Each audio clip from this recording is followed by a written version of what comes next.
All right, it looks like the numbers are starting to stabilize with people being let into the webinar now. On behalf of the SEPA Emerging Professionals, I'd like to welcome you to the third part of our webinar series, which is Accessing Heritage Places from Home.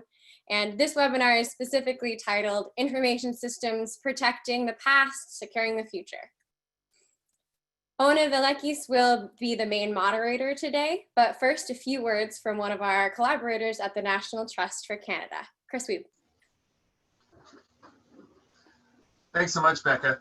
I'm Chris Weeb at the National Trust for Canada, and we're delighted to be collaborating with SEPA Emerging Professionals, NSER Create program at Carleton University, and ICOMOS on this series of webinars about digital platforms for experiencing and monitoring heritage places. One of the National Trust programs is the Regeneration Works program, which you see on your screen, and it offers tools and training and support to communities across Canada and beyond. You can find these resources at some of these links on the screen.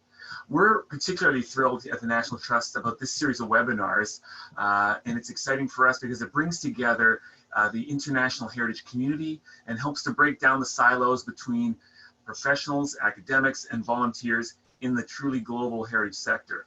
Many thanks to all of the participants and moderators for bringing this together, and looking forward to a diverse and exceptionally global session today. Back to you, Becca.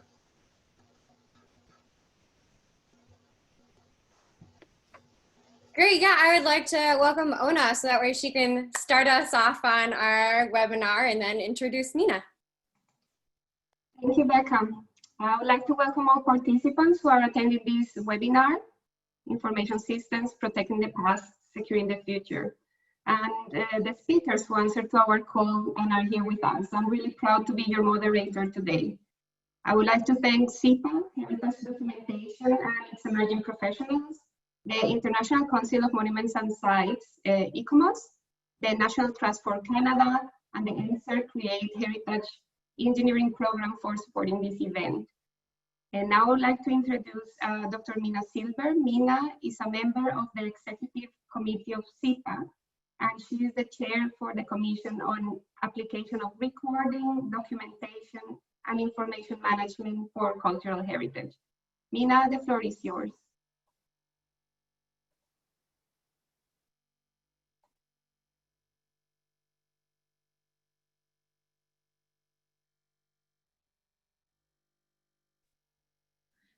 Sorry, MENA, you're muted.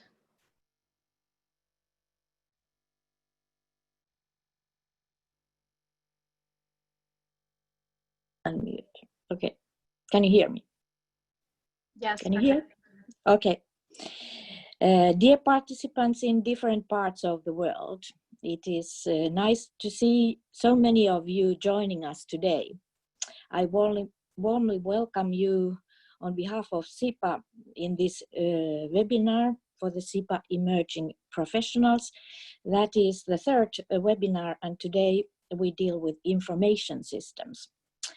My name is MENA Silver, as Ona told, and I'm adjunct professor in the field of archaeology. And I come from Finland, where the time is now around 5 o'clock in the afternoon.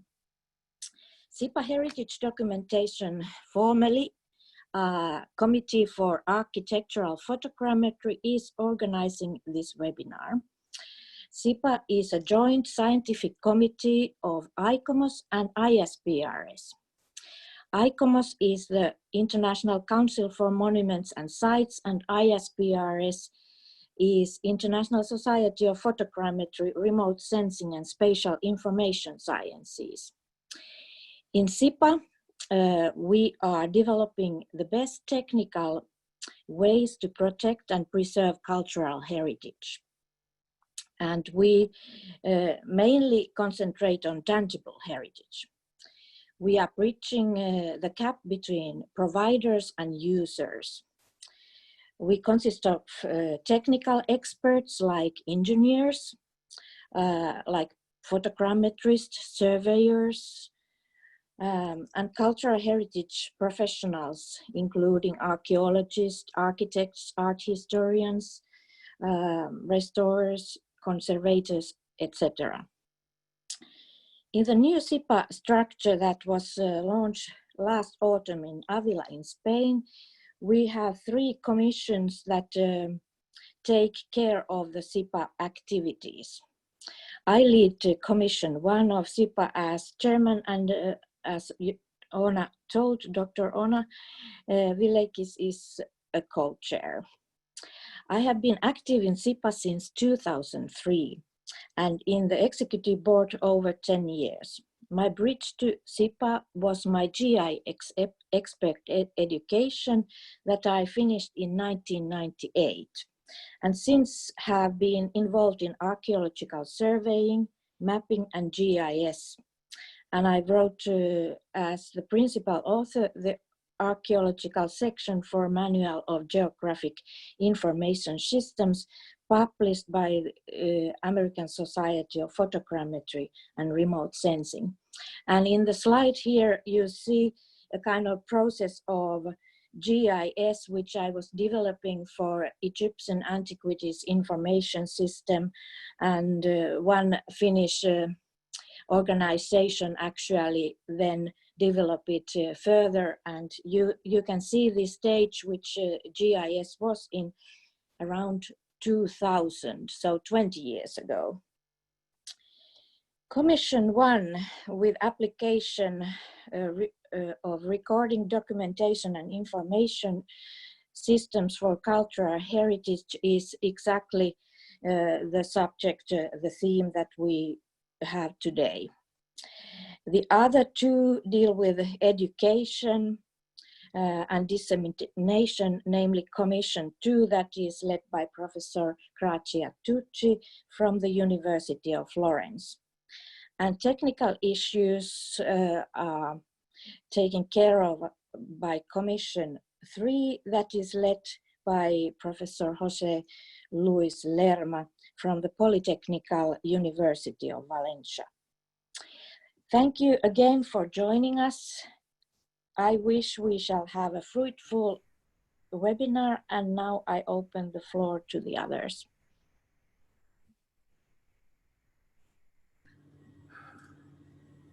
Okay, thanks to Chris and to MENA for their welcome addresses. The first panelist presenting will be Ona, so I would like to introduce her briefly. Dr. Ona Vilekis is a researcher at the Institute of Archaeology at UCL and at SIMS Lab at Carleton University. Originally trained as an architect, her research explores the way in which digital technologies contribute to policy development, standards for documentation and monitoring of heritage management. Ona is a member of the SIPA Executive Committee and co-chair for the upcoming ICOMO Scientific Symposium. Also, since 2010, Ona has been actively serving as advisor to the UNESCO Silk Roads World Heritage Project. Ona, the floor is yours. Thank you. I'll share my screen now.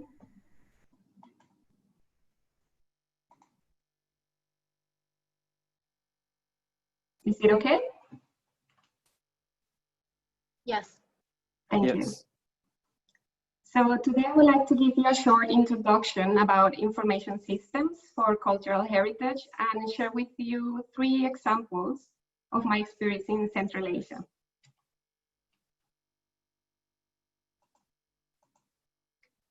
We are probably familiar with Venice in Italy and its recurrent flooding every year that is putting at risk this historic city, but probably you're less familiar with Central Asia. Central Asia is really diverse and complex, and its cultural heritage reflects this. There are millions of historic buildings, structures, archaeological sites, and cities within a vast and diverse landscape. We know it more as the area of the Silk Roads. We also know this region as the stands, including the countries of Kazakhstan, Kyrgyzstan, Tajikistan, Turkmenistan, and Uzbekistan. You see the region here in the map. Usually quite dry and desertic, also many factors such as agriculture, urban expansion, Rural depopulation and climate crisis are threatening our cultural heritage in Central Asia. In order to protect it, the first step towards monitoring and managing change of these sites is having a proper understanding of what we have. But this diversity and complexity makes the management of information of these heritage resources quite difficult. So what are the challenges we're facing to document this change? First, for example, we have a large amount of baseline information that is required to be integrated.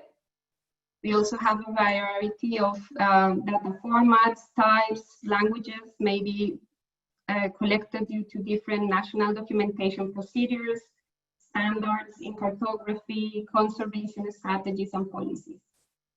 There is also limited use of advanced technologies and lack of technical expertise. For example, the use of GIS, documentation and recording of techniques and management.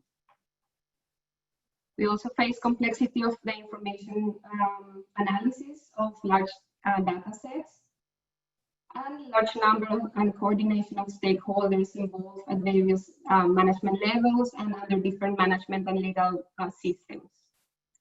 In this way, information systems are becoming our best friends, and nowadays during the COVID times, even more, and I'll explain why. So information management systems can aid in the collection, storage, analysis, and dissemination of the gathered information. We are moving from GIS and database management systems towards more web mapping and geospatial content management systems. Some of them are versatile tools, and they can integrate multi-layer spatial and non-spatial data. This means we have a database, and we can also know where these features are located. Some examples we see here are the Mega Jordan, the State of Conservation System for World Heritage of UNESCO, and the Arches. The Arches is an open source, web and GIS-based information management system that was developed by the Getty Conservation Institute and the World Monuments Fund. If you are further interested, there is an ongoing research carried out by Professor Florian Petrescu and supported by our SIPA Commission that I'm sharing with MENA, as MENA presented it. And the database you see here aims to serve as worldwide glossary of the use of GIS technology in cultural heritage. So I'll start with one of the examples. The first one is the Uzbekistan Geographic Information System that was developed for 3 cities. Those are Bukhara, Inchankala, and Samarkand. The example you see here on the screen is the one of Bukhara, where we surveyed more than 4,000 houses. So it did require a lot of field survey for many years, but the information is there, and it could be accessed remotely. So we can use it actually now. This information could also be updated, and you can use different backgrounds layers, such as updated satellite images or orthophotos that can be that can come from aerial photogrammetry taken from our famous drones. You see here how the city has been changing through the years. And later you can identify what changes has happened to the urban fabric, for example. You can get definitely better resolution with drones these days, although satellite images are getting much better with really high resolution. My second project is the Silk Road's Cultural Heritage Resource Information System. It was developed to support the preparation of the Silk Road's serial transnational World Heritage nomination in Central Asia. What is relevant to highlight here is that the system was developed with our local partners, who were our end users. And all design was based on the requirements and trials we had during many years. The system, as an innovation, also included a monitoring tool integrated to the nomination dossier. And for those who are not acquainted with World Heritage, the dossier is the document submitted to the country to nominate a site as World Heritage. So you see the screen now, as complicated as this graph will look like for some of you. This is what the developers turn it into. So this is a user-friendly system where information required for the nomination dossier could be added by anyone sitting anywhere with basic skills, and finally exported as a PDF. So it's a collaborative platform as well. And here you can see this is the risk assessment and monitoring tool. The whole system can be accessed, as I said, from wherever you are, but of course you need to have internet. My final example is the Central Asian Archaeological Landscapes project. It is funded by Arcadia, and it's what I'm actually working on. It is a UCL project that aims to map and create online open access georeference digital inventory that will enable access to a range of cultural heritage across Central Asia, including the Xinjiang Uyghur Autonomous Region of China. So our main partners are the International Institute of Central Asian Studies in Samarkand, and in Xi'an we have the Northwest University and the ICOMOS International Conservation Center. We also have a large number of teams in all the 6 regions and the countries in Central Asia working as well with us. I'm the base UCL team in London. So we're not only mapping settlements, but entire landscapes with features like paths, roads, and field systems. And not only dots, but also entire complexes such as cities. So you see the complexity. And if you see the map of the areas we are mapping, it's a really vast area. So basically, all documents are available in different archives are being scanned while we talk, and those are done by our local partners. And after they've been digitized, they will be added to the arches. So we are setting up also our own arches system for the cloud project, and this online information management system that I previously talked about of the Getty. And so here we can manage and search for data, and later will be open to the public as well. The system will allow to systematically add metadata and information, as I mentioned, and link to the sites. Also, one of the advantages is that it's multilingual. Additionally, we are creating a QGIS geo package and using all the advantages of the system for data analysis. So, for example, here the team run by Dr. Marco Nevia has been georeferencing corona datasets. And here I'm not talking about the corona you're all thinking about, but this corona is the America's first satellite program devoted to photography surveillance of the Soviet Union, People's Republic of China, and other key areas. So now this corona is open and available for download.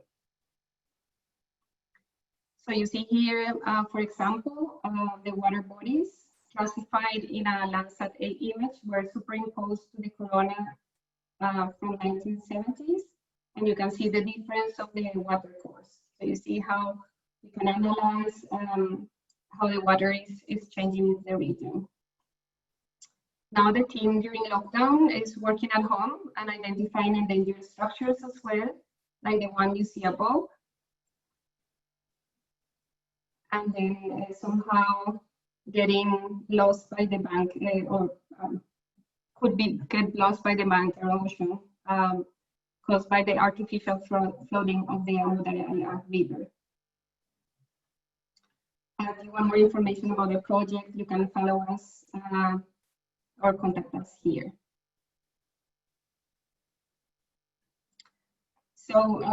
Let's recap. Digital technologies are supporting tools for protection of management and preservation of cultural heritage, understanding heritage, mapping and inventory, for policy making, for condition assessment, and scientific analysis, managing and monitoring change. A combination of digital technologies together with management and legislative frameworks is essential for its success. To conclude, well-established documentation workflow and strong capacity building have proved to be equally important than any capability of the systems.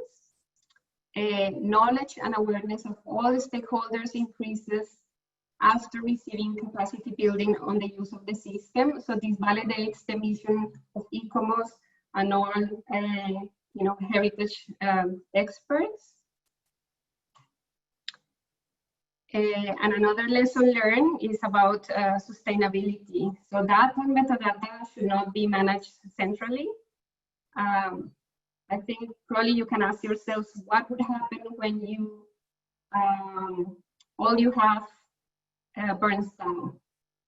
So it's a nightmare, right? And this is the nightmare of any researcher, and it happened to me. So the photo you're seeing is where all my information of my Silk Road CRIS project was stored. Lucky us, we had a backup of the data, but I'm not sure if you have one of yours. So one big advice is after we finish this webinar, get a new hard disk and save all your information, because it could also happen to you. Thank you very much. Ona, thank you for that very lovely talk and for moderating this entire webinar, as well as for that very important public safety announcement about backing up your data. I think a decent amount of us have run into issues before where we've wished we had saved things on multiple devices before something had happened. I'd like to introduce our next speakers. It's Gamze Dane and Martina Massini. Dr. Gamze Dane is an assistant professor and the chair of information systems of the built environment faculty at TU Eindhoven. Her areas of expertise include urban planning and GIS. Gamze's research interests focus on sustainable transitions of urban environments by integrating econometric models and information technologies into urban models. Dr. Martina Massari is a postdoctoral researcher at the Department of Architecture of the University of Bologna. She's currently a research fellow for the Horizon 2020 European ROC project, which stands for Regeneration and Optimization of Cultural Heritage and Creative and Knowledge Cities. Her research topics are the intermediate places between social innovation practices and urban planning, and the relationships among those urban practices, planning, data, and urban space. Without further ado, Gamze and Martina.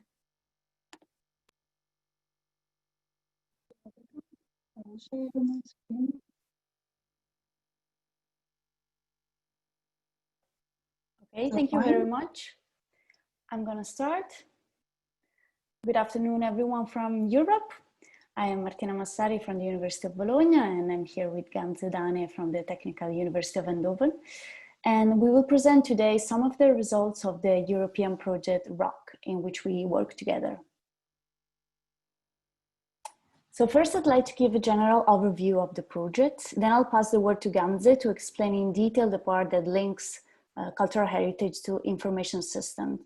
As said, ROC stands for Regeneration and Optimization of Cultural Heritage in Creative and Knowledge Cities.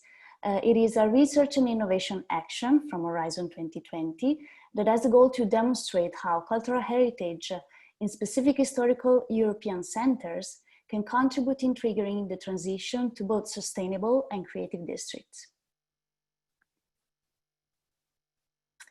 The project started in 2017 for 44 months of work. It is coordinated by the Municipality of Bologna, together with the University of Bologna as scientific coordinator. And the consortium includes 13 EU countries and 10 European cities, among which 7 role model cities, which are Athens and Doven, Cluj-Napoca, Turin, Vilnius, Liverpool, and Lyon, and 3 replicator cities, Bologna, Skopje, and Lisbon. The consortium is quite big. It's made of 32 partners from all over Europe. It ranges from university, private and public entities, and city European networks. ROC methodology is based on the application of an integrated approach at both local and international level, and is based on sharing and mentoring a repertoire of heritage-led initiatives from the role model cities to the replicator cities. And this is transferred through work shadowing visits, roadmap, webinars, etc. And these actions are materialized in replicator cities through on-site interventions, data collection, mapping, and collaborative information systems.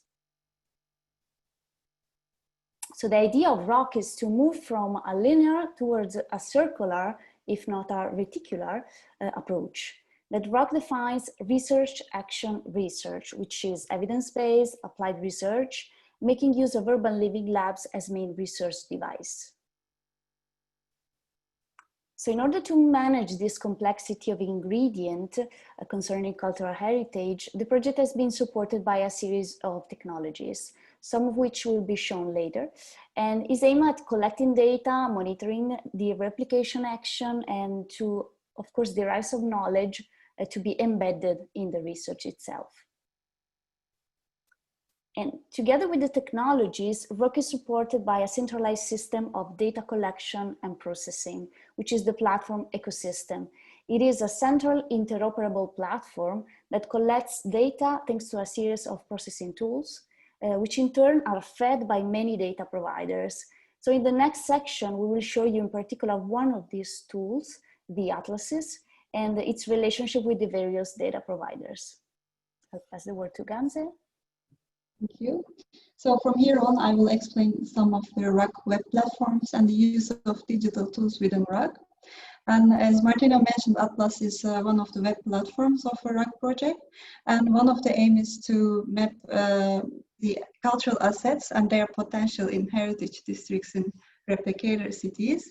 And then these assets are matched with the ROC actions and the ROC teams. And another aim of Atlas is to make a dynamic inventory of successful heritage-led regeneration initiatives of the role model cities, and then link the actions of the replicators with the regeneration initiatives of role models. So on the left side, you can see an example image. Athens and Bologna are matched in the theme of cultural heritage accessibility.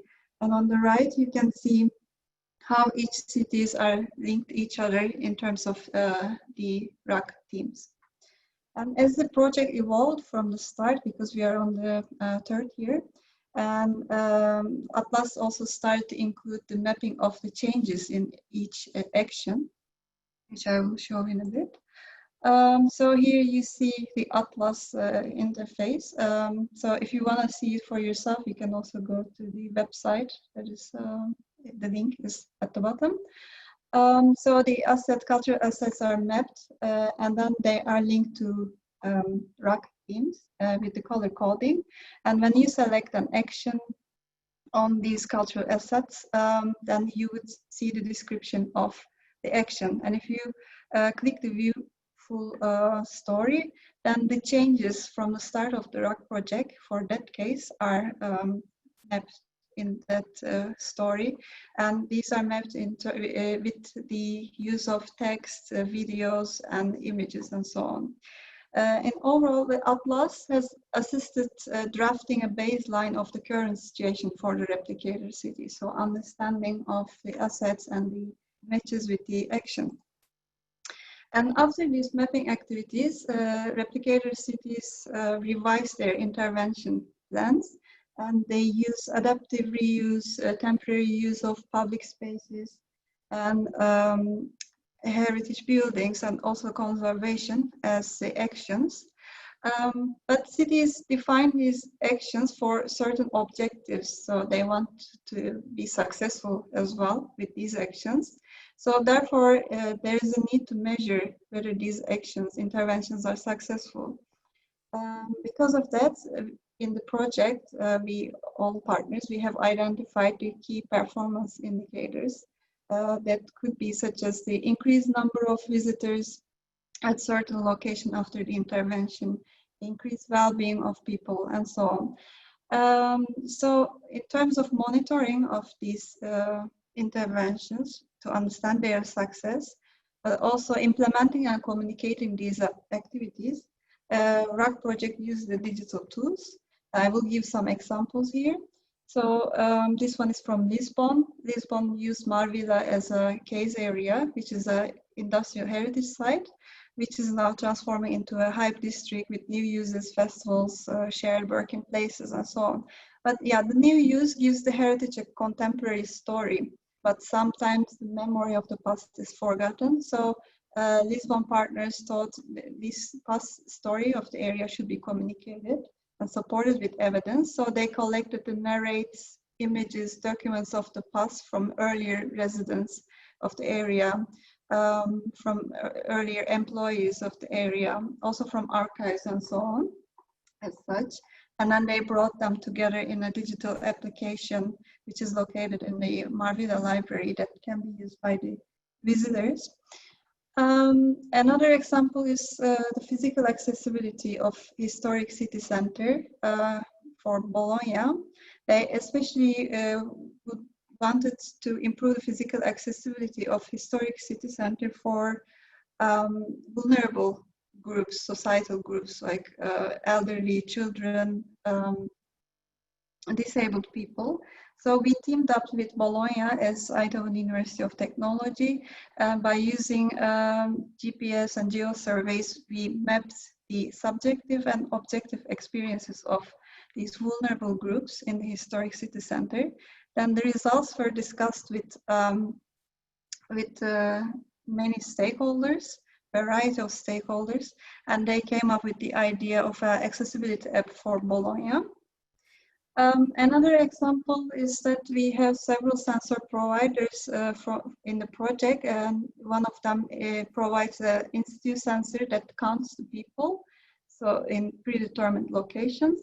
With that, we could monitor the activity, the mobility of visitors during an event and on a normal day, so we could see the differences during an event, and that would give an idea also if unused or misused places are being functional in the events, whether they are used or not.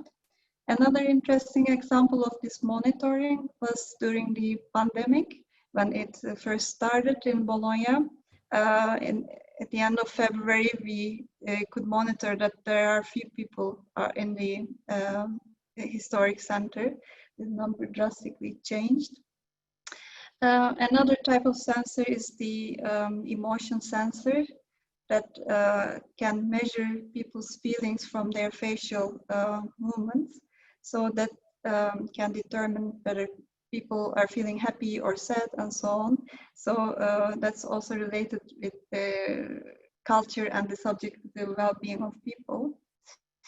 All in all, so we collect all these data, but where do we monitor them? We have a web platform, which is an open data platform.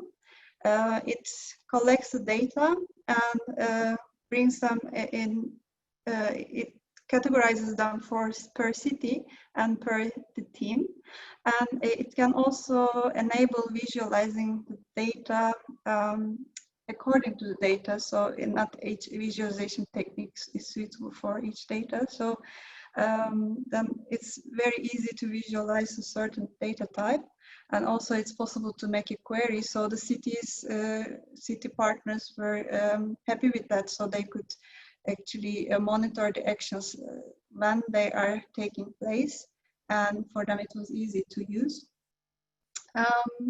So the project is almost finished. We are finishing at the end of this year, and we have some lessons learned already that we can share with you. So communicating and monitoring of the activities and changes enable the evidence-based planning for historic city centers. And open data and collaborative approaches such as living lab settings, support new ideas and developments for carrying the past to future in an inclusive way. And Martina would like to conclude as well. Yes, and other lessons learned concern the possibility to embed in the city planning system, related of course to cultural heritage, the chance to constantly monitor small-scale experimentation and provide feedbacks to adapt also to city planning. And finally, a reflection about the post-pandemic future, where this information system for cultural heritage would be key to gather feedbacks on the use of urban space by its citizens and users. So with this reflection in mind, we would like also to invite you to the final online event of ROC, the ROC Open Knowledge Week, to be held from the 27th to the 30th of October. It is open to everyone, so you're welcome to come and have fun with us. Thank you very much.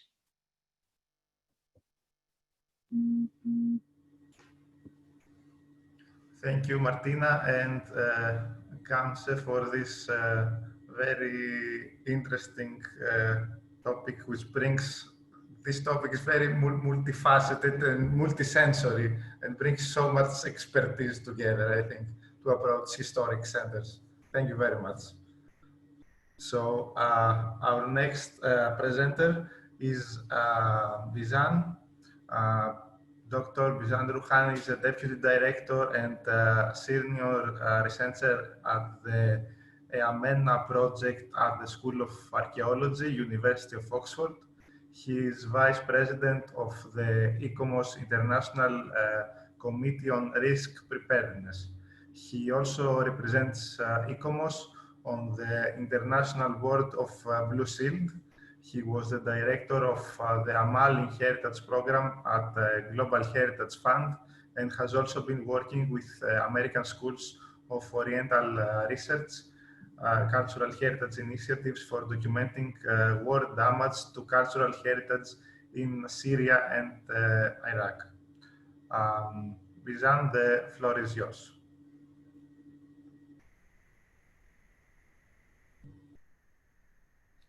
Hello, can you see my screen? Yes, yes. Okay, good afternoon or good morning. First of all, I would like to no, sorry, Bizan, sorry. We can see you, but not the screen right now. Not the screen? No. But I shared.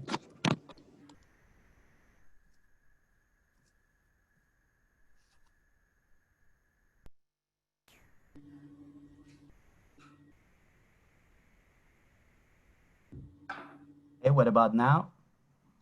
Perfect, thanks. Okay.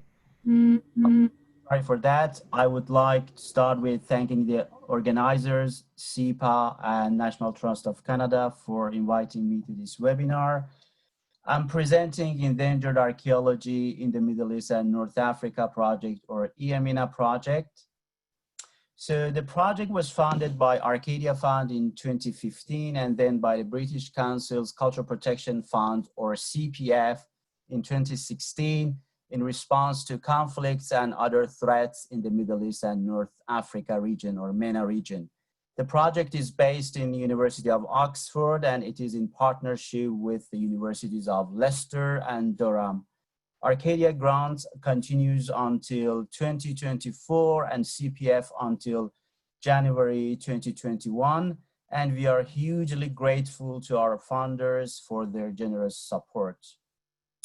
We also have a sister project, which is called MARIA, and it means Maritime Endangered Archaeology, and it documents maritime archaeological resources in the MENA region. And it is at universities of Southampton and Ulster, funded by Arcadia Fund.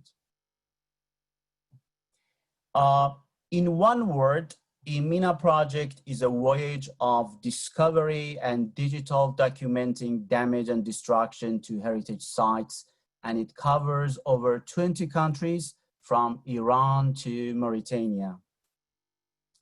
Our main activities are discovering and identifying endangered sites and monitoring changes. We also create a record of sites and monuments for each country, and we make this information freely accessible. We have a training program for heritage professionals in this region. The project does awareness raising and encourages informed debate and conferences, including Protecting the Past series with our conference partners, Global Heritage Fund, GHF, and ICROM Sharjah.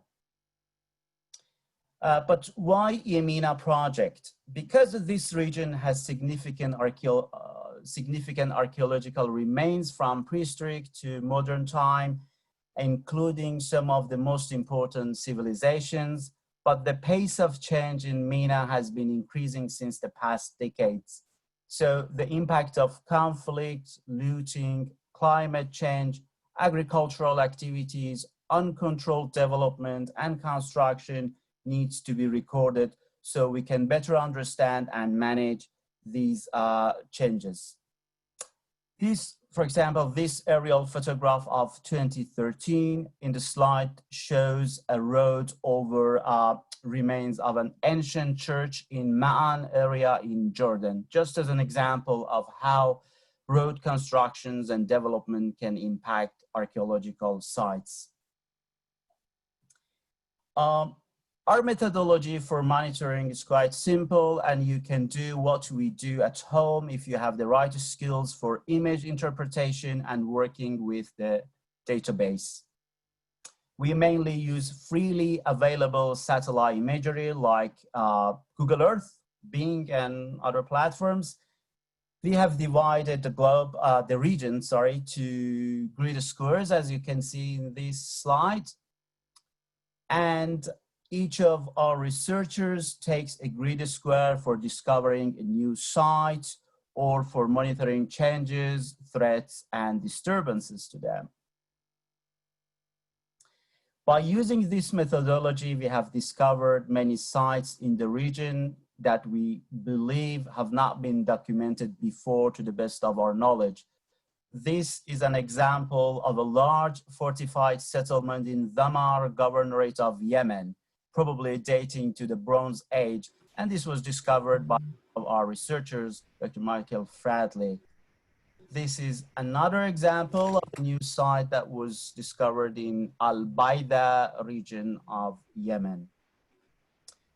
But we are also monitoring threats to archaeological sites, including agricultural activities like plowing, tracing, orchards, animal irrigation, impact of conflict like explosives, vandalism, or reusing sites for military purposes, and construction like housing, road construction, dam construction, mining activities, pipelines, cemeteries, refugee camps, and of course, looting.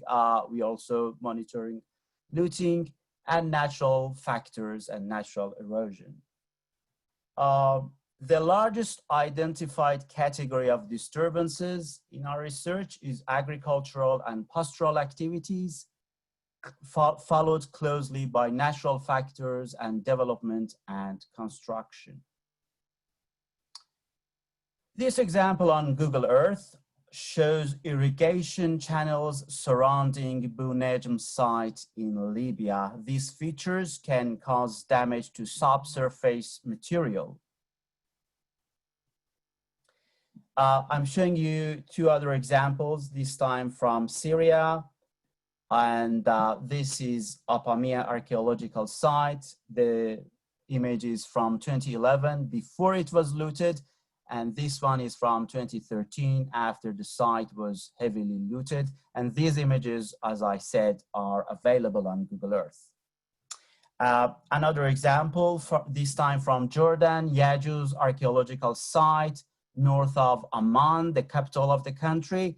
This Byzantine city, as you see in this imagery from 2004, they were planning for housing and road construction. And on this imagery from 2015, you can see new houses and roads that have disturbed this, this ancient site. But we are also using aerial photographs for monitoring changes. One of our main resources is called Aerial Photographic Archive for Archaeology in the Middle East, or APAME project, funded by Professor David Kennedy. and since 1998 has been directed by him and by Dr. Robert Bewley, who was also the director of EAMENA project from 2015 until 2020. The archive, the APAME archive, currently consists of over 115,000 aerial images and maps. And I'm showing you 2 examples of monitoring by using APAME archive. This is an early Islamic caravanserai in Ma'an area in Jordan. This image is from 2016. And the second image taken 2018, and you can see that this Islamic caravanserai was destroyed by the owner to put a water tank here because he was expanding his agricultural activities around this site. We collect all this information and we record sites and their condition in the EAMENA database. This map that is from our database shows you the distribution of sites and records in our database. We are also using Arches for our database. Currently, we are moving to Arches version 5. And as Anna explained, Arches is developed by the Getty Conservation Institute and the World Monuments Fund. Currently, we have over 309,000 records in our database from 18 countries. Our database records fundamental information, including site location, forms and interpretation, measurements, and condition assessment for each site.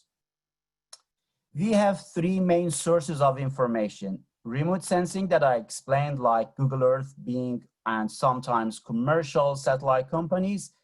We use also published reports, existing data sets, gazetteers, and archives like APAME.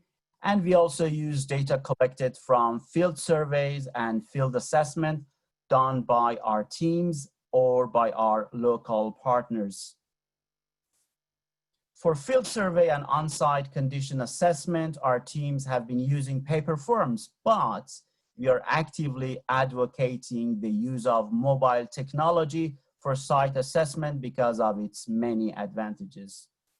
One example in this field is AMAL in Heritage, which is a mobile app developed by Global Heritage Fund, GHF. AMAL captures images of a site, building, or an object, cultural object. The user can do a simple assessment and then submit a report to the web app where more detailed assessment and information can be added. And you can download the app from this website if you want. In 2018, EAMENA and GHF developed an interoperability tool named Heritage Bridge or HAIR Bridge, and it's an open source web-based system for data that sits between AMAL app and the EAMENA database. HairBridge holds submitted items from AMAL until they can be verified by the EAMENA staff or a trained regional partner. The AMAL mobile application and HairBridge enable us and our partners and heritage wardens in the region to actively participate in site monitoring and reporting. This was tested last year successfully in Erbil area in Iraq. And I just want to finish my presentation with the grant that we received from the Cultural Protection Fund, CPF. Through this grant, we work with local partners in 8 countries, including Jordan, Palestine, Libya, Tunisia, Yemen, Iraq, Lebanon, Egypt, to improve remote sensing skills, as well as using the EAMENA database and its methodology for site recording and monitoring. As a result, 160 heritage professionals have been trained and over 14,500 sites have been recorded and documented by them. Also in 3 countries, including Jordan, Palestine, and Yemen, the authorities are adopting the EAMENA database for their own national digital heritage inventory. And we are developing these national databases based on EAMENA system and Arches software for them. So our CPF funded project has been about enabling our local partners for monitoring changes and heritage management. But more than that, it has been about creating networks and sharing knowledge. Thank you very much. Bijan, thank you very much for that fantastic presentation. I want to remind everybody that if you have questions along the way about what Bijan presented or what other presenters have already discussed, please use the question and answer feature at the bottom of your Zoom webinar page, so that way we can get to those towards the end of the webinar. And so as you can see on the screen, our next speaker and fourth speaker is Joanna Cooper. Joanna graduated from Carleton University with a bachelor's degree of IT in interactive multimedia and design. Since 2018, she's been working as a research assistant and project manager for the Carleton Immersive Media Studio. Throughout her experience with Sims, she's been developing various web applications alongside design and user interfaces and leading a large-scale project commissioned by Ontario East Economic Development. Joanna, please. Hi, everybody. Share my screen. All right, so today I'm going to be talking about the Ontario East Economic Development application that we're working with Sims. Sorry, just skip that to the front. Okay, so I'll be talking about the project background and history behind this application. So the Battler factory seen here in this video was built in 1939 to 1940 following a design developed by the Bata Shoe Company using specialist equipment built in and shipped from Czechoslovakia. It was renovated and expanded in 1965 by the modernist architect John Parkin, and then completely transformed in the early 80s. This was done by Maruyama and Tashima architects in an effort to save energy. The three-phase building information model that you can see in this video was developed by Sims in 2011 using data from laser scanning, hand measures, and historical drawings and photographs. So how does this relate to the Ontario East 3D application? Ontario East Economic Development Commission saw our project with Bata Shoe Factory and wanted to utilize these skills that we have at Sims to try and support an application for economic development within Eastern Ontario. So to do this, we're generating a web application that visualizes different data from municipal levels and allows economic development officers to easily understand and communicate information using visual representations. So the first phase that we're working on is the agricultural sector. There will be other phases, and I'll talk about that a little bit later on in the presentation. But also another main feature of this application is that you can search for assets within East Ontario, such as cheese production, and you're able to show this to all guests of the application and any other user that's associated as well. So there are three main components to our application. The first one being the map types or map styles that we use. So this is generated by the architects at Sims, and this enables us to display different map styles associated with different data sets. So this could be anything from weather styles, so this could be precipitation, temperature, that kind of thing, and any other data set that we also include, so stuff from Statistics Canada as well. The other component that we have are the 3D models. So obviously visualizing data using maps can be very similar to Google Earth and Bing, but we also generate 3D models and building information models that can overlay the data that we display in the application as well. So this allows us to simulate and project different data sets across the application and allows users to visualize data in a different way. So data visualization is something that I've briefly mentioned.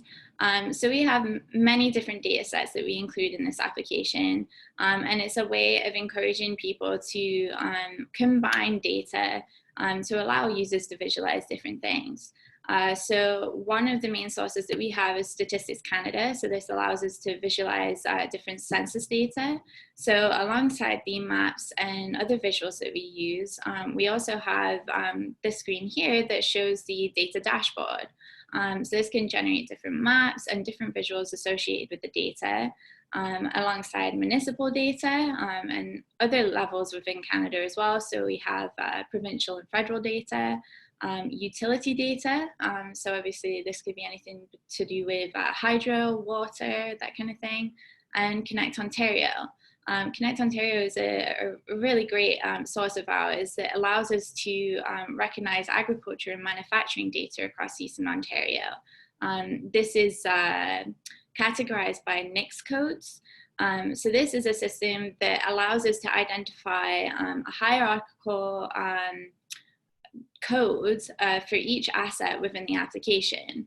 So at the higher level, there will be crop farming, for instance, and then within crop farming, there'd be another code which could represent soybean farming. And the final component is the user interface. So this is obviously what ties everything together and allows the user to visualize the data in a more meaningful way. So to do this, the web application is using React.js. So this is a JavaScript library used for web development. And we're also using various backend components and a large database that includes all the data. So I'll take you for a walk through our application very quickly. So this is our login page. So this is where the users would log into the application and be presented with the initial tutorial that you can also refer back to at any stage. There's the About section that describes the project and who OED is. This is a search feature, so if you were looking for cheese production within East Ontario, this will list the assets associated in the application, a small property information window, and then a larger view that enables you to see any images associated with the property, save it to your account, print, share it, download, and you can also view maps like Bing or Google and any models associated with the asset as well. So the other aspect of this application are the map tools. So being able to obviously view full screen, any points of interest, so locating airports that are close by to the assets. The location marker tool, so being able to drop a pin on the map and estimate the address. And the radar tool. So this enables you to determine a radius around a point. And the line tool, so being able to draw polygons across the map and determine the measurement. So this would be something similar that you might see in like Google or Bing, for example. And as I'd mentioned before, these are the map styles generated by our architects. So this could be, again, weather related or industry related data, and the ability to interact with 3D models in the application as well. So this is the user account. So one aspect of that is the saved properties. And the data analysis section that I've talked about as well. So being able to view municipal data and public data and compare the two between municipalities. You also have the option of downloading this data as this section contains public data. There's also a user section. So this is mainly for admin accounts, being able to approve requests for user accounts, and being able to search for other economic development offices within your region as well. Okay. So how does this relate to cultural heritage? So one main aspect for us is the documentation and data gathering that is incorporated. So being able to incorporate many different data sets within this application enables a wide range of users to visualize that data and see what works for them. So in this way, you can analyze the data and see how it affects different cultural heritage assets. So for instance, if you're looking at these flood maps, you'd be able to see how does this affect this asset over time. It could also help with nomination for heritage sites. So how do you decide across the region what becomes a heritage asset? And obviously there's also any demographic data and that kind of thing that you can analyze alongside this heritage asset. Digitizing assets. So this is something that SIMS is obviously focused on. So this is an example of the Big Apple within Eastern Ontario. Being able to generate these building information models allows multiple different metadata to be associated with the model that can then allow us to simulate and project different data values across the future. So this can also help us with heritage assets in preservation and being able to project different simulations across the time. There's also future phases for this application. So as I've mentioned before, we're focusing on agriculture right now. However, we have plans to include manufacturing and hopefully tourism as well. And as this application is scalable, this also means that we can incorporate different regions. So we have plans to create a application for the entire length of Canada, which will obviously a much larger scale and will incorporate a lot more data as well. So some of the project challenges that we've been facing is privacy. That has been a huge thing for us. Some of the data sets that are included can only be accessed by certain individuals. So we have to come up with a secure database and a secure application that can only be used by certain people, and public data that can be accessed by every single user, and being able to see these map styles associated with different assets. So that's something that we've had to handle quite diligently. The application development, so up till now, we haven't really seen any of the application that supports building information modeling, customized map styles, large amounts of data sets.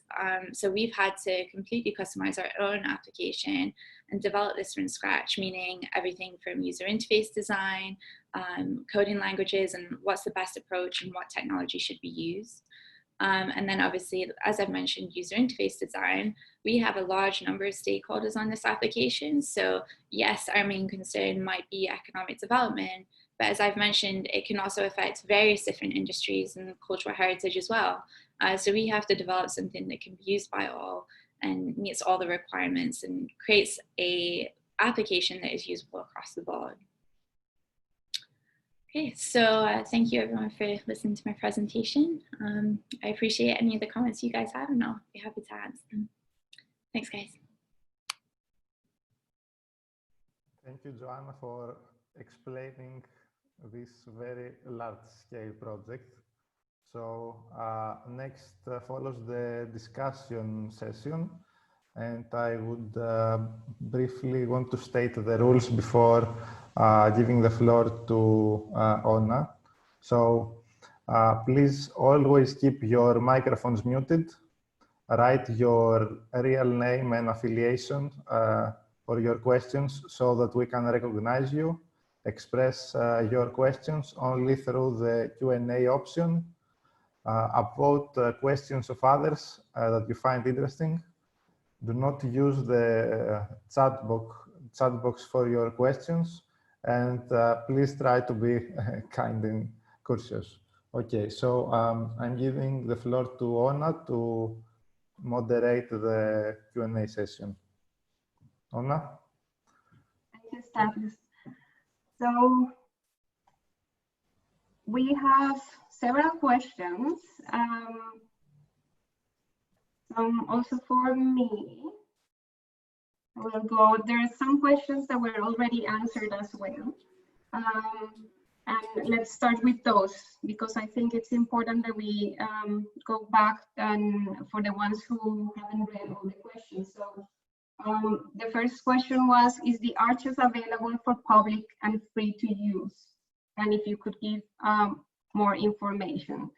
In the Q&A chat box, I have posted the website of the Arches project. Yes, it is for the public and free to use, but as it has been also mentioned, it does require some IT expertise still. It's getting much better since it started, but we need to program the information. There's some basic modules you can use. I can speak for myself for our project. I'm not the one developing the system itself, but we are, for example, using the different options of different languages, which is a great advantage because you can switch to different languages as you require, but you need to create a thesaurus, and you definitely need to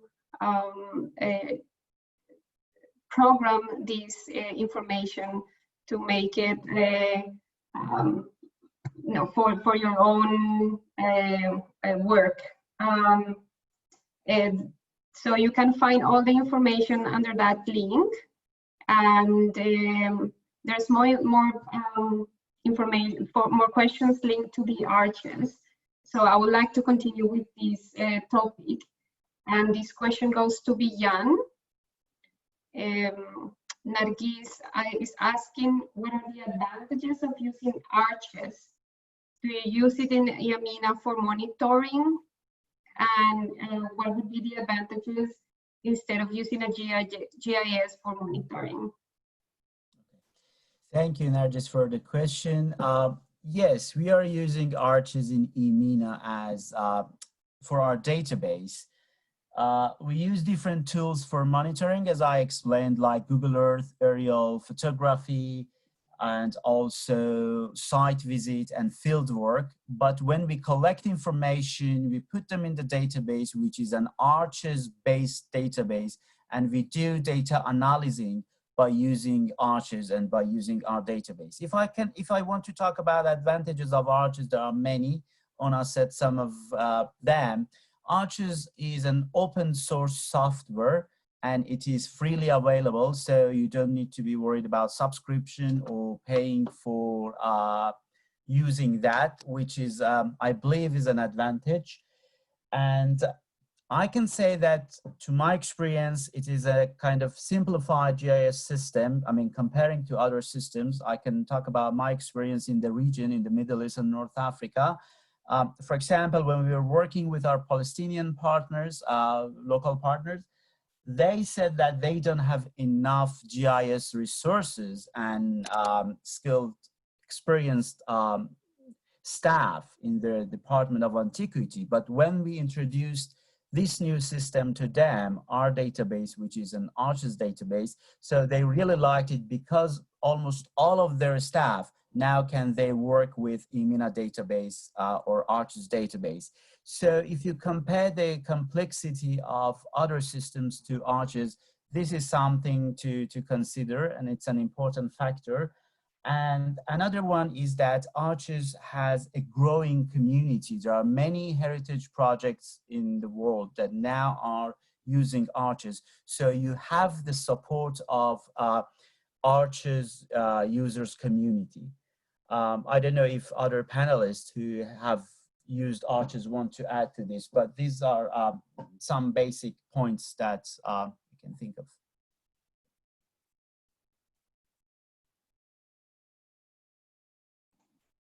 Thank you, Bijan. Yes, I think one of the important things are these international standards that we're using so that we can actually share the information worldwide as well. So in that way, our system in Central Asia at certain point can be shared with you, having same protocols, the side of international standards, and definitely the community is something important because we can share, you know, our goods and bads. And actually, that's how also the Arches has been improving itself. So there are new versions coming that are also thanks to the feedback from the community. And there was one question for you, Villan, just to close. Is there a plan for workshops soon in Egypt?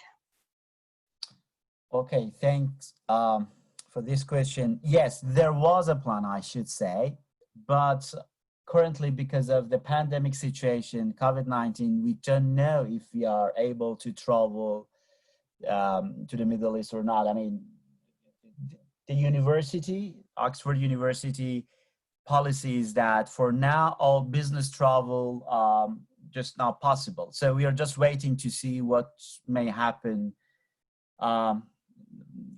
soon. Maybe we are able to do a workshop this year before the end of this year. If not, maybe it should be postponed until 2021. But we hope, and this is our plan, to come back to Egypt soon, as soon as we can.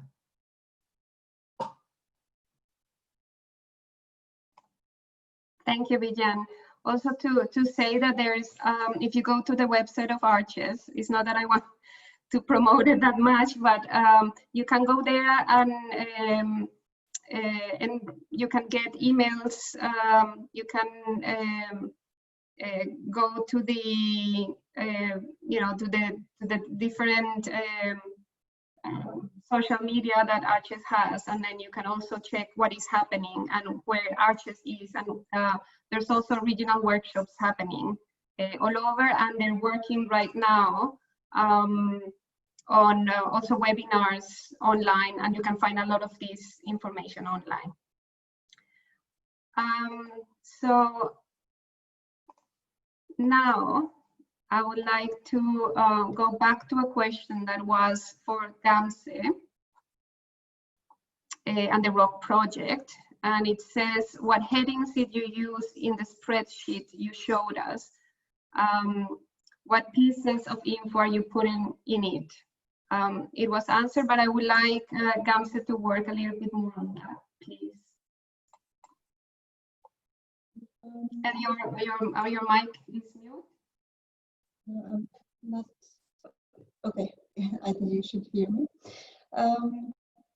So yeah, that spreadsheet was about the Lisbon action, and this was actually done by our Lisbon partners.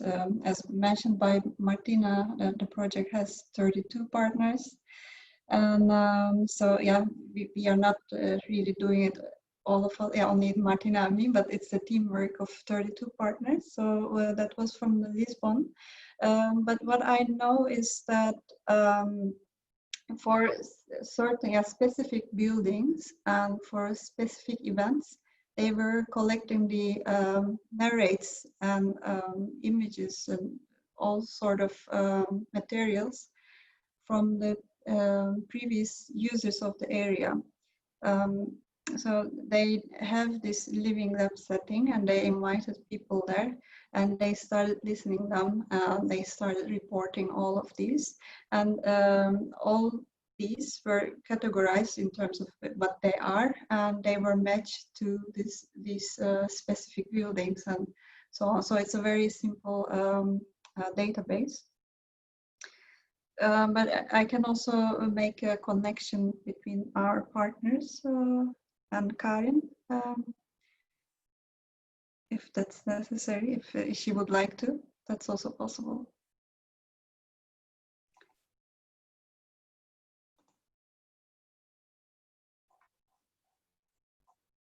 Thank you, Gamze.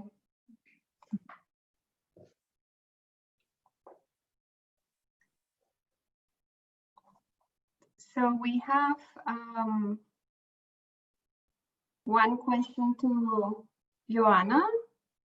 They said the OA3D is a great project, and it is designed, then the question is it designed to use worldwide? And how is it possible to use it? Is it based on Google Maps? So the application uses a JavaScript library called Cesium. So this is similar to Google Maps, but it enables us to use our own map styles, map tiles, our own 3D models that can be visualized online. So it will be used on a website URL. So it can be used worldwide. You just need to have user access, which would be granted by admin privileges.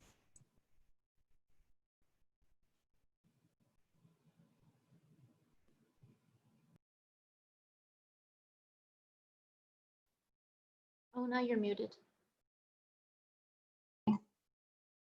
There's another question for you, Joanna. I think a slide said that economic development officers would be able to use your web application to communicate visual information.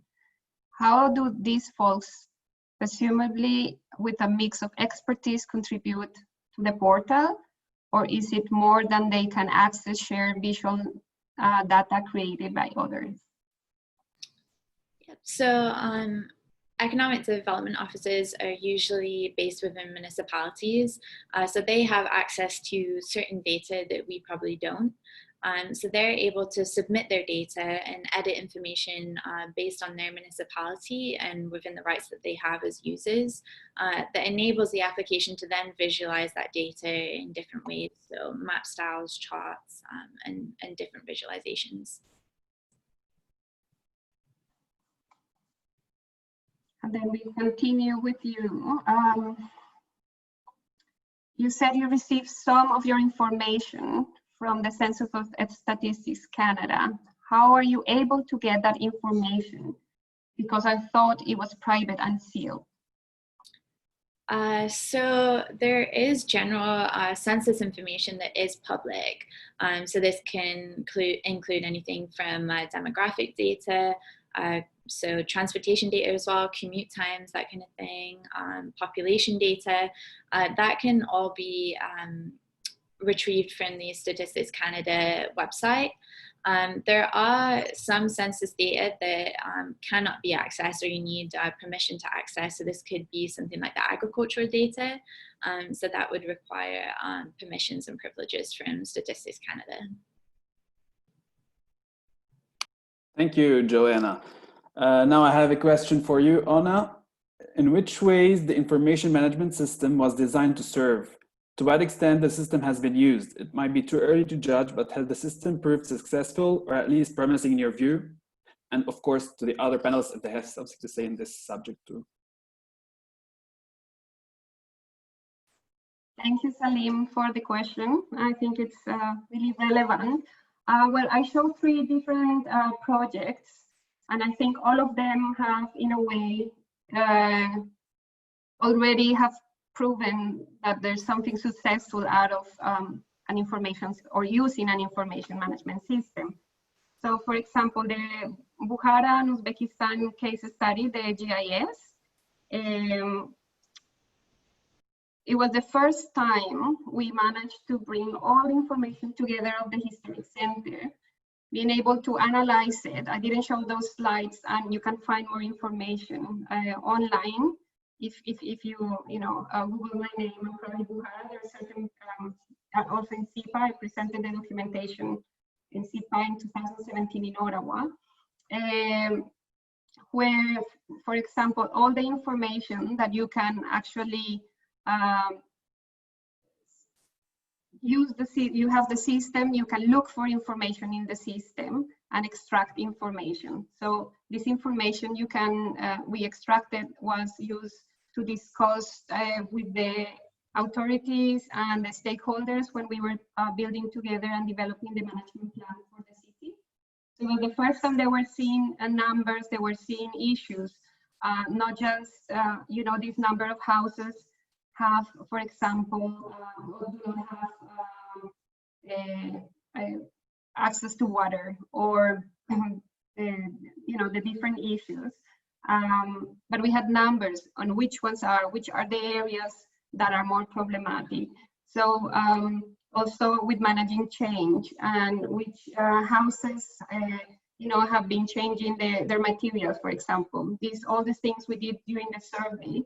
And it was important because then we can say, look, there's a change in the city, so we need to do something.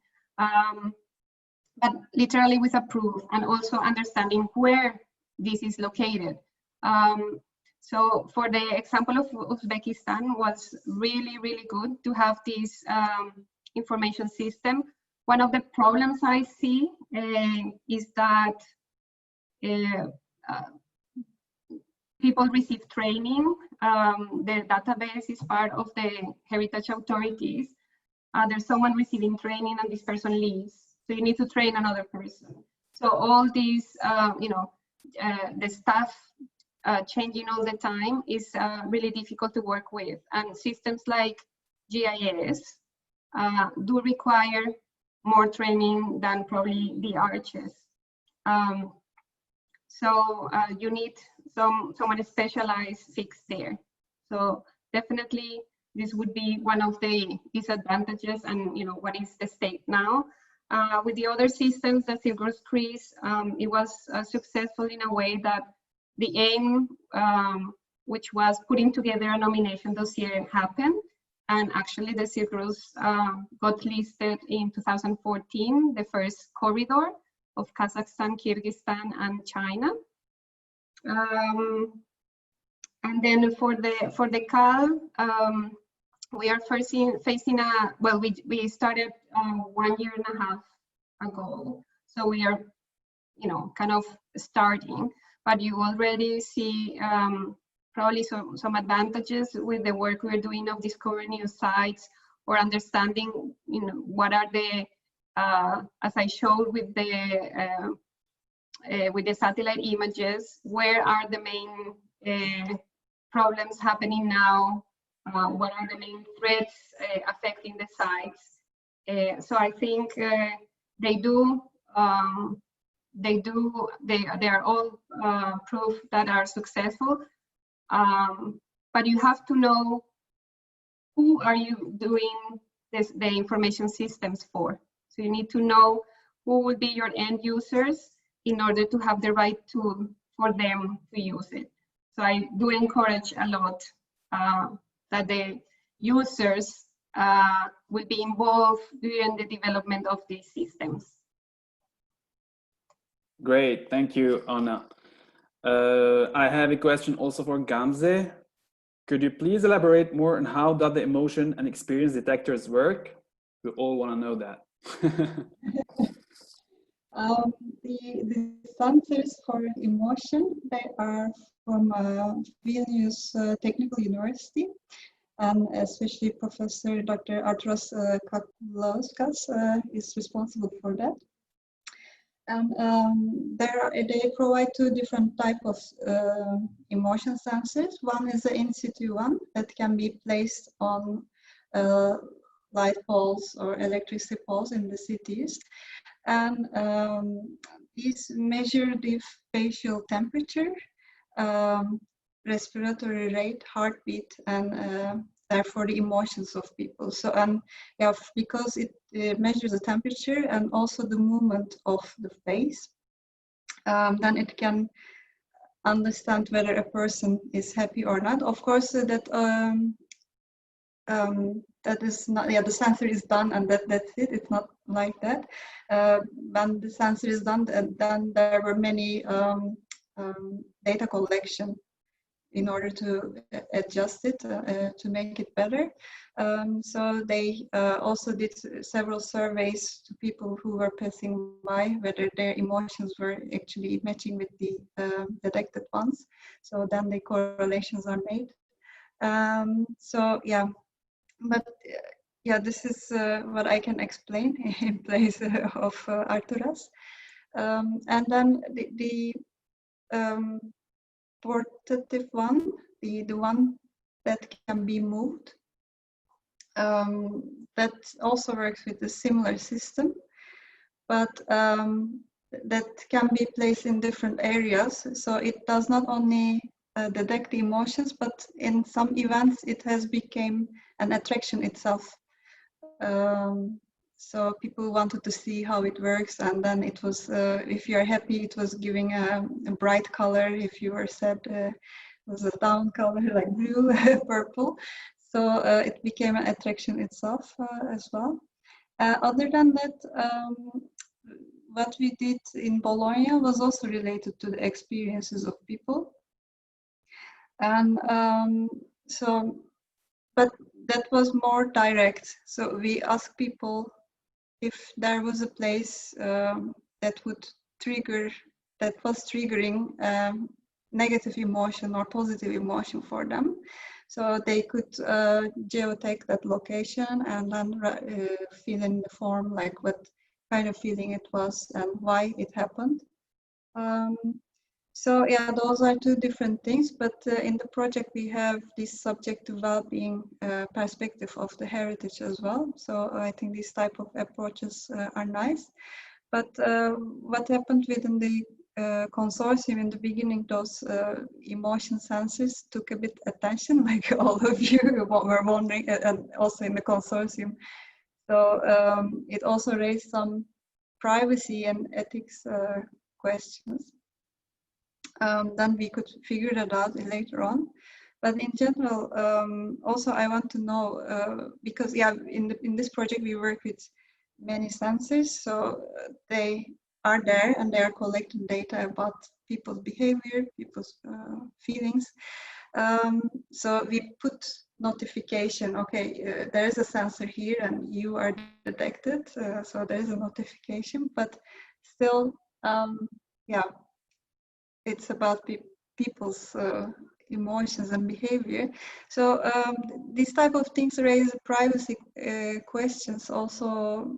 I don't know if in the other projects as well, maybe in Joanna's project, because there were data about indoor situations. So I wonder if there were any privacy related issues in the projects.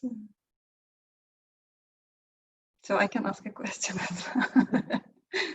Yes, of course. So Joanna, you want to answer Gamze's question? Sure. So there are a lot of privacy issues with our application, considering some of the data can only be accessed by certain individuals and municipalities and regions. So we have to implement like a hierarchical user system. Guests can only view public data or any maps that don't include private information, whereas admin users have access to most, if not all, data. Any users that require access to the application have to ask for permission from admin users. Their registration account is then reviewed and accepted or declined by admin users, and which can also change their privileges to the application as well. Thank you, Joanna. I have also one more question for Ona and Bijan also.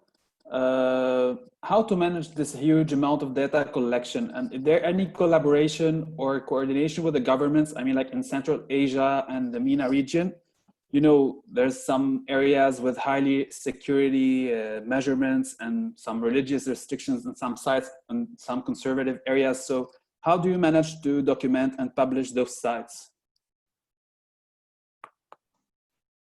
Jan, you want to go first? Thank you. Yeah, good question. Yes, we have local partners in many countries in the region, in the Middle East and North Africa. And most of our partners are from departments of antiquities or Ministry of Culture. So we work with the governments and we are very well aware of their rules and restrictions, and we respect those rules and their restrictions. As I said, data in our database is freely accessible, but doesn't mean that everything is visible to everyone. So for example, some of our local partners have asked us before that because of, and this is somehow is related to data privacy, but for a different reason, that because of concern about looting that they have in the region, so we do not expose the location or the exact site location for public visitors. So exact site locations can be accessed only if you are a registered visitor or registered user of the database. And to become a registered user, there is a process of application. You send your application, the management committee approves that application. So we highly respect the concerns that they have in different countries. We work closely with them and we want to address their concerns and questions. And as I said, in some cases or in many cases, data have been collected by our partners and we exchange data and we receive data sets from other scholars, researchers, or other projects. Yeah, that's from me. Over to you, Thank you, Bijan. So I think to continue what you're saying, for the Silk Road Cruise, which the aim of the nomination is to have transnational work. Let's say there were no, this was a closed system, so it was not open to the world, still not. But I think when we started, and I'm talking to you, this project started in 2010, so already 10 years ago. There was a little, everybody was afraid what is happening with this information and where is it going. That's probably also the advantages of using the information systems is that you can have roles for the users. So some people can view all, but cannot edit any information. Some others can just can edit information. I think working this way, it's nowadays we use more that, and for sure it will continue being a normal way of working, where you can share some documents, and we see it with normal Google Docs and so on. You can select who will be viewing what and being able to edit. Also, one of the things we found was the control of the data and who will accept or not when the information is entered into the system. So this is also and how the organizations are working in each country and who has, let's say, this power to say this information is correct or not. So for the quiz, it was quite straightforward because we were all wanted to share in a way our information, and we learned that after some time. The advantage also was that not only the people from Central Asia, but other experts outside could also support the nomination and help to review any document or any text that was available online.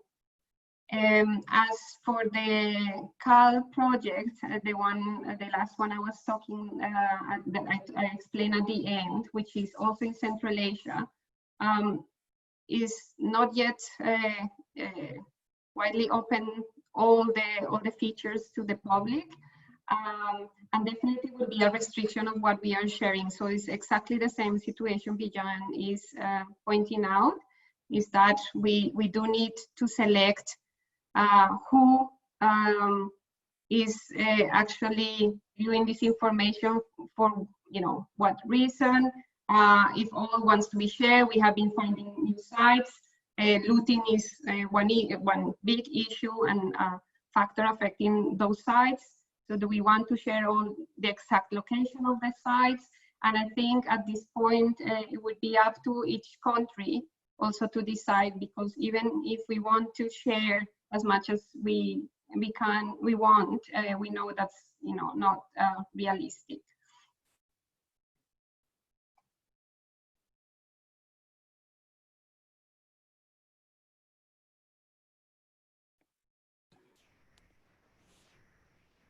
So that's from my side. Joe, do we have any other questions? No, that's it. So you can go on.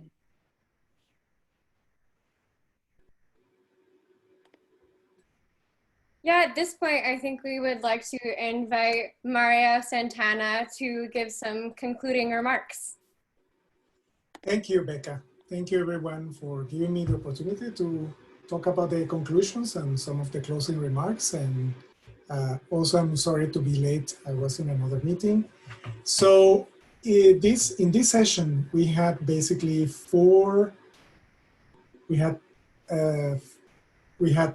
speakers from different areas and different angles in terms of the information systems for cultural heritage. And I will start with the remarks from Dr. Ona Viletis. So information systems are only tools that allow us to be more efficient and accurate while monitoring and managing cultural heritage. They do not work alone. Proper conservation strategies, cultural heritage policies, and the necessary allocations of resources are needed to make them to succeed. As a first step, it's always crucial to understand why we're using information management systems in order to choose the right tools and platforms. You need to know your community and how the system will empower them to actually protect those sites. Then we were followed by the presentation by Gamze and Martina, in which they talked and concluded the following things. Communicating and monitoring of the activities and changes enable the evidence-based planning of historic city centers. Open data and collaborative approaches, such as living labs, support new ideas and developments for carrying the past to future in an inclusive way. Possibility to monitor the experimentations constantly increases the adaptability of urban planning and policies on heritage. In the post-COVID-19, experimental actions and monitoring will be a key to collect feedbacks from use of cultural heritage to increase safety and also its accessibility. Then Bijan talked about monitoring, or concluded the following points, I'm sorry. Monitoring condition of cultural heritage is critical to better understand changes and managing them. It is an enabler for decision makers to prioritize actions. Monitoring involves measuring changes on the current condition of cultural heritage changes and the threat and risks affecting them, and the effectiveness of implementing measures and mitigation actions. Then finally, Joanna says, mapping Eastern Ontario and digitizing data in one application enables users to compare data sets across various sources and industries. This not only encourages economical development across the region, but also allows for conserving cultural heritage through data analysis and simulations. And I will add some other take on points after the questions and answer sessions that were moderated by Ona. There were big talks about privacy, the issues of copyright, and I would in particular talk about looting, identification of location of sites. I think that the identification of the user and why is it involved in the information system is crucial, and I think that Ona and Bijan extensively talked about this. Now, in terms of privacy, I want to mention one point. As you know, as tracking apps are becoming more and more popular for nations to enforce and identify where citizens are located, it's surprisingly that, for instance, just to give you an example, 90% of the population in Norway has agreed to be followed by these tracking apps in terms of COVID-19. So to a certain degree, I think that privacy plays a very important role, but we all understand that in this situation where we all are, there is a need for tracking the location of people and tracking and this is going to become more and more. Another point that I think is also important is the facial recognition application. So you can see that in many sites, in many countries around the world, organizations such as social media, Facebook, and other organizations are not providing police services with facial recognition applications. So I think that this issue of identification of people and so on is a big issue and will probably deserve another webinar in these very interesting sessions that we are having now. So let me get back to the organizers, and thank you so much for giving me this opportunity.